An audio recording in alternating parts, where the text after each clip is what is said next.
Well, the upside is that Luffy pissed off Enel so much that he actually had to straight up cheat to try to get rid of Luffy, albeit temporarily though. One Piece Chapter 282, Desire. God, gotta love it, gotta love it. Well, hello, my brothers and sisters of the Nerd Nation. I, as always, am Jim, here to bring you another review on the auxiliary? No, the excellently woven, the awesome, I think I tried to say awesome and excellent at the same time, the Skypiea, skybound tale, godly tale, maybe, of One Piece. Sorry, running out of things to say there, and just kind of excited because I'm enjoying the chapters, of course, and, man, the last chapter was, you know, we really saw Luffy go and kind of use some really cool tactics, I thought, in order to start whipping Enel's ass. The chapter ended with, you know, him pretty much, you know, whipping Enel back and forth with several of his special moves all around this arc Maxim, and wasn't looking good for Enel, you know. So that's how the chapter ended. The chapter goes and picks up, and I mean, Enel just looks like he's flat laid out, man. I mean, he just looks like he's done, you know. And it's actually pretty cool to see this whole thing, you know. And it's funny because Nami's like, oh geez, but the ark's still taking off and blah blah blah. Well, within a couple of pages, we wind up seeing that Enel is down but not out, and he still does have some strength in him, you know. So he winds up getting up. And, you know, and he gives this big speech about how he's not going to this and that, and he's a god, and he's omnipotent, and nobody's going to ever be able to tell him this or that because he's God, right? And he's going to reshape the world and all this other stuff. And Luffy goes and goes to come at him, you know, and goes to come at him with his fist, with his right fist, and the giant head that is up there, that's kind of, I guess, modeled in his visage. That's part of the arc Maxim, you know, that they're fighting by on this deck, that giant head, which is made out of gold. He goes and he does this cool move where he goes and he does something forge, I forget exactly what it's called, luminous forge, I think he says. And as Luffy's going to do that, he goes and melts down some of the gold, I'm assuming with the heat from his electricity, and kind of forms into like a sphere, like a giant sphere, like, you know, 10 foot by 10 foot sphere, right? Like take up this whole room sphere. And it winds up catching Luffy's hand in it. Luffy's like, oh, it's hot, you know.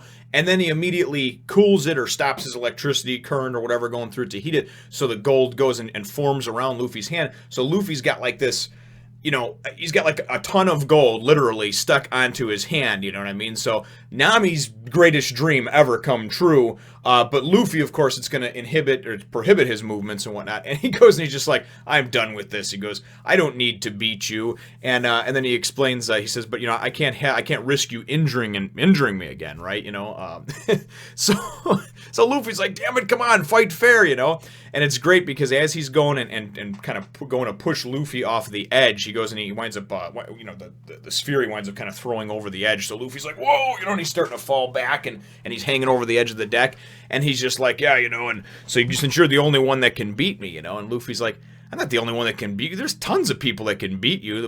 There's monsters down in the blue sea, you know, and he's probably talking about just some of the different people he's heard of or that, you know, he's encountered or obviously going to encounter in the future.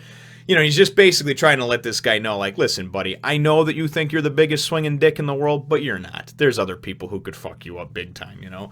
And I really like that because as he's going, he's like, you're just, and then he's like, you talk too much, kicks Luffy over the edge, you know, or hits him over the edge. And as Luffy's falling, he's going to say something, you're just, and I don't know if it's one of those little details that's going to be left hanging, and the next time he meets him, hopefully in a few chapters, he'll finish that sentence and be like, you're just, you know, but that's how it was left. And, anyway, you got Isa is there, of course, on Pierre, and Isa sees him falling over the edge, and Pierre and Isa are going to try to go for him and obviously save him from falling.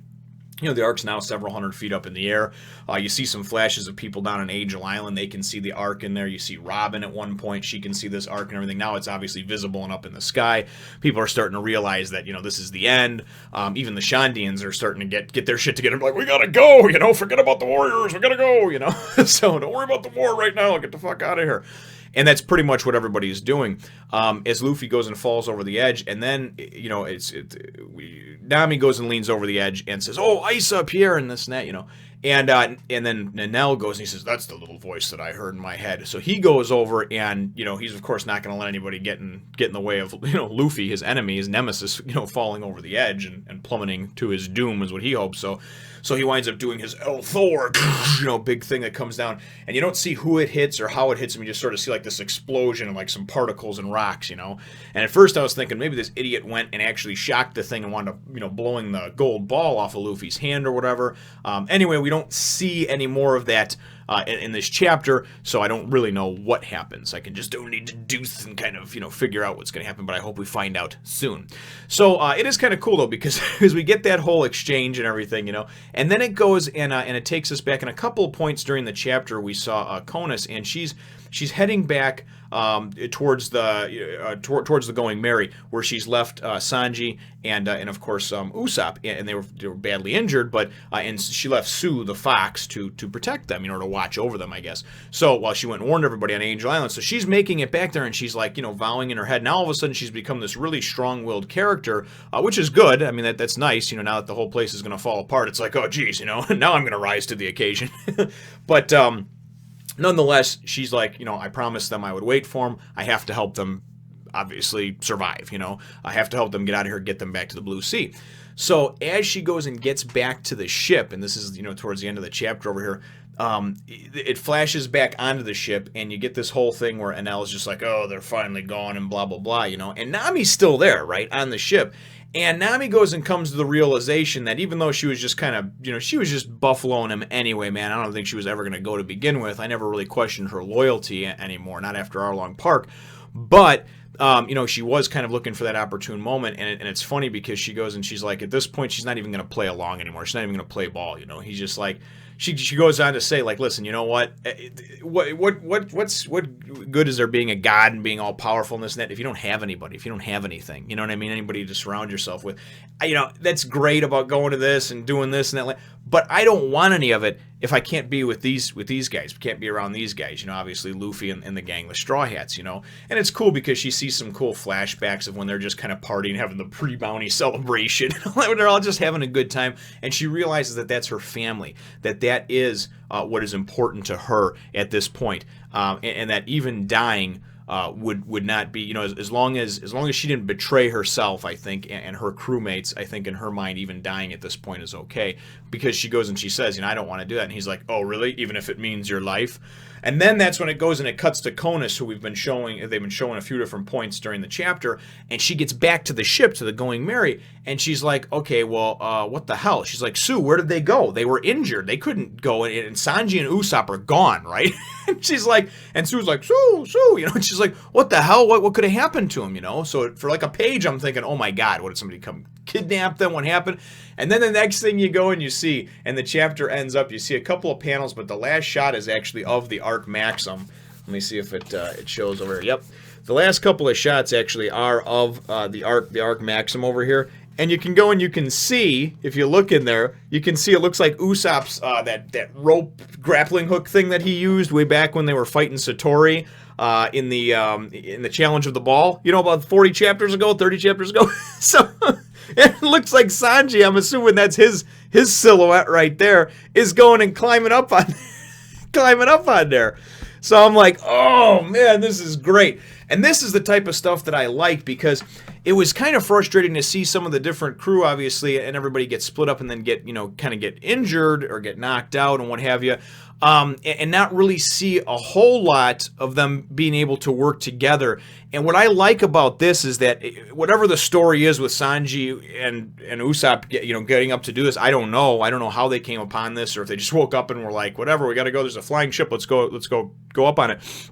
I like how they're always coming, man. They just keep coming. Back in Alabasta, when Chopper and Usopp, Usopp I thought was done, right? And Usopp, when Mrs. Merry Christmas, was making fun of Luffy and talking about how he was dead and all these other sort of things, and he's just an idiot and whatever, basically just demeaning him. I like how Usopp rose to the occasion, you know? And here you got Sanji and Usopp got the shit shocked out of them, right? And I mean, for all intents and purposes, should have been down and out. And somehow or another, they got up and they mustered up the strength and the will, right? The intestinal fortitude, whatever you want to call it. And they're going to go in and help out. And it just so happens that it's right after Luffy went and got temporarily knocked out of the fight, you know? And I like how Luffy, too, was like, come on, dude, fight fair. First of all, this guy thinks he's a god, okay? So to keep that thought process going, he's going to do whatever he has to. And second of all, although it's nice to want to ask for a fair fight, sorry, bud, it's not going to happen. You know what I mean? It really isn't. Bottom line is if I'm going against somebody that's twice my size and I can't beat them in a fair way, you better believe that I'm going to go and wind up taking out their kneecap or any other part of their weakness on their body, and I'm going to use that as an unfair advantage. Because the bottom line is, if I get into an altercation like that, I'd like to win, and most people do. So regardless of Enel or anybody else, you know, I get what Luffy's saying, but this isn't like a challenge between, you know, swordsmen or something like that for honor or anything like that, you know. So I just thought it was funny that Luffy said that. He's like, "Come on, man, fight fair." You know what I'm thinking? This guy's an asshole. It's going to destroy a whole country. He's not going to give you a fair shake of it. But all in all, though, a very fun chapter. Very cool. Can't wait to see what happens in the next one. So my chapter question is, and that leads into my chapter question, is really, you know, what are your thoughts on I guess, on Enel and his underhanded tactics to, you know, to temporarily at least defeat Luffy? You know, I'm pretty sure we all know he's not down and out. At least I hope not. But, you know, what are your thoughts on Enel and the way, obviously, that he went about that with Luffy? Just getting him off the show. I'm not going to risk you hurting me again. I'm just going to get rid of you. And then he went and he said, he's like, "I'm here for your trouble," and, you know, basically challenging me and this and that. You can keep the gold as a reward. You know, millions and millions of dollars worth of gold. But just get off my ship. I want to destroy Skypiea, okay? So, anyway, leave your answer to my question in the comments down below. Feel free to hit the thumbs up, the like button if you should think that I deserve it, and subscribe if you haven't done so already. We will look forward to catching all of you in the next one, Nation. If you like 5-ton hammers, Cheetos, or slingshots, you may want to go over to my Facebook and Instagram pages for more.